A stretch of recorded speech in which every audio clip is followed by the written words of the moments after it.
বিজনেছৰ এনেকুৱা এটা হিডেন টিপছ যিটো ডাঙৰ ডাঙৰ বিজনেছমেনসকলেহে ধৰিব পাৰে।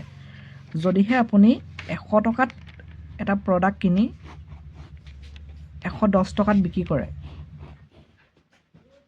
তেন্তে আপোনাৰ প্ৰফিট হ'ব কিমান? 10 টকা।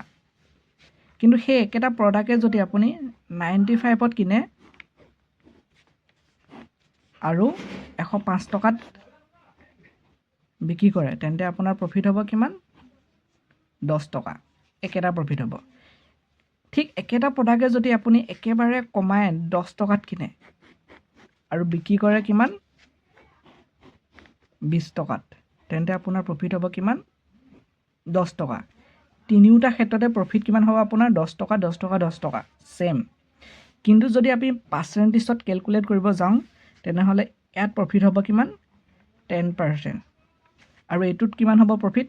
10.52%। আৰু থাৰ্ডটোত কিমান হ'ব? 100%। থাৰ্ডটোত প্ৰফিট হ'ব কিমান? 100%। এইটো ক্ষেত্ৰত যদি আমি 100 টকা ইনভেষ্ট কৰোঁ, তেনেহ'লে আমি প্ৰফিট পাম কিমান? 10 টকা। কিন্তু একেবাৰে থাৰ্ডটো ক্ষেত্ৰত আমি যদি 100 টকা ইনভেষ্ট কৰোঁ, তেনেহ'লে প্ৰফিট হ'ব কিমান? 200 টকাত বিক্ৰী কৰিম। 100 টকা যদি ইনভেষ্ট কৰোঁ, 100 টকা প্ৰফিট হ'ব। ইণ্টাৰেষ্টিং।